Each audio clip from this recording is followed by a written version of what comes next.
Alors dans cette vidéo, nous allons voir comment créer des mots croisés dans Moodle. Pour cela, il faut avoir au préalable créé un glossaire. Donc ici, on active le mode édition et on se met bien sûr dans la section où on veut créer le glossaire. Alors moi j'en ai déjà créé un ici et on fait donc ajouter une activité et on prend l'activité glossaire ici.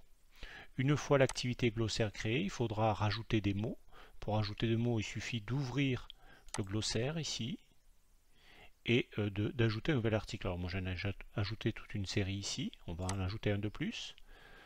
Donc on va ajouter, tiens, coronavirus. Il suffit de rajouter la définition ici du coronavirus, que l'on peut récupérer, par exemple, ici. Et on peut même mettre des images du coronavirus, voilà, ici, enregistré. Et donc on a tout un glossaire à faire ici, donc on a un nouveau mot, et moi, vous avez vu, j'ai toute une série de mots déjà réalisés.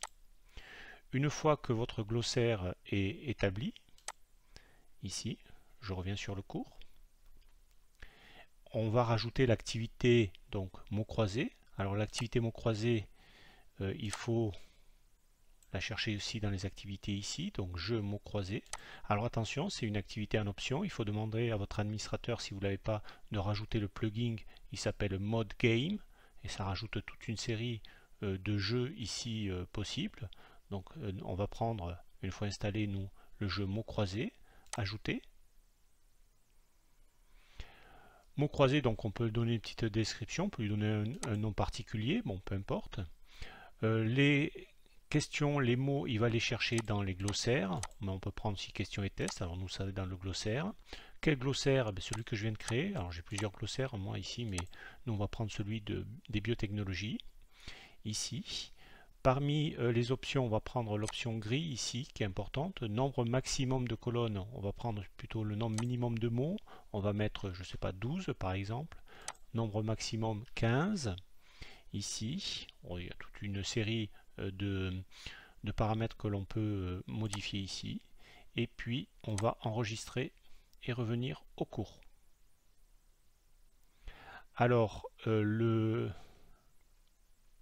l'activité mots croisés s'est créée ici. D'accord?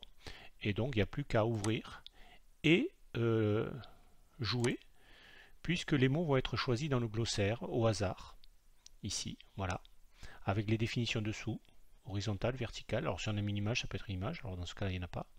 Et puis, il n'y a plus qu'à jouer ici, au mot croisé, en fonction des définitions qui sont marquées ici.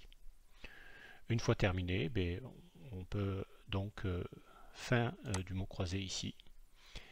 Et si on revient sur l'activité, si on l'ouvre, on a un nouveau jeu ici avec de nouveaux mots. C'est pas la même grille, avec de nouveaux mots à nouveau ici qui ont été choisis dans le glossaire. Plus votre glossaire est riche et plus vos jeux sont différents. Voilà pour cette vidéo.